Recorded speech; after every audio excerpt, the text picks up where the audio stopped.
கழுதை புலியிடம் சொன்னது புல்லின் நிறம் சிவப்பு. புலி கழுதையிடம் சொன்னது இல்லை, புல்லின் நிறம் பச்சை. விவாதம் சூடுபிடித்தது. இறுதியில் காட்டின் ராஜாவான சிங்கத்திடம் தீர்வு கேட்டு இருவரும் சென்றார்கள்.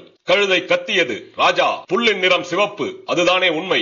சிங்கம் சொன்னது, ஆம், நீ புல்லின் நிறம் சிவப்பு என்று நம்பினால் அது உண்மைதான், புல்லின் நிறம் சிவப்பு தான். கழுதை மேலும் சொன்னது, புலி இந்த உண்மையை ஒத்துக்கொள்ள மறுக்கிறது, புலிக்கு தண்டனை கொடுங்கள். சிங்கம் ஒத்துக்கொண்டு ஆணையிட்டது, புலி 1 மாத காலம் சத்தம் எழுப்பாமல் அமைதி காக்க வேண்டும், இதுதான் தண்டனை. கழுதை மகிழ்ச்சியாக அந்த இடத்தை விட்டு சென்றது. புலி தண்டனையை ஏற்றுக்கொண்டது. ஆனால் அந்த இடத்தை விட்டு செல்லும் முன் புலி சிங்கத்திடம் கேட்டது, புல்லின் நிறம் பச்சைதானே, பிறகு எனக்கு ஏன் ராஜா தண்டனை கொடுத்தீர்கள்? சிங்கம் சொன்னது, ஆம், புல்லின் நிறம் பச்சை என்பதுதான் உண்மை, ஆனால் தண்டனை புல் சிவப்பா பச்சையா என்பதற்காக அல்ல. உன்னை போல அறிவாளியான ஒரு உயிரினம் கழுதை போன்ற ஒரு முட்டாள் உயிரினத்திடம் ஒரு அற்ப விஷயத்திற்கு வாதிட்டு நேரத்தை வீணாக்கியதற்காகத்தான் இந்த தண்டனை.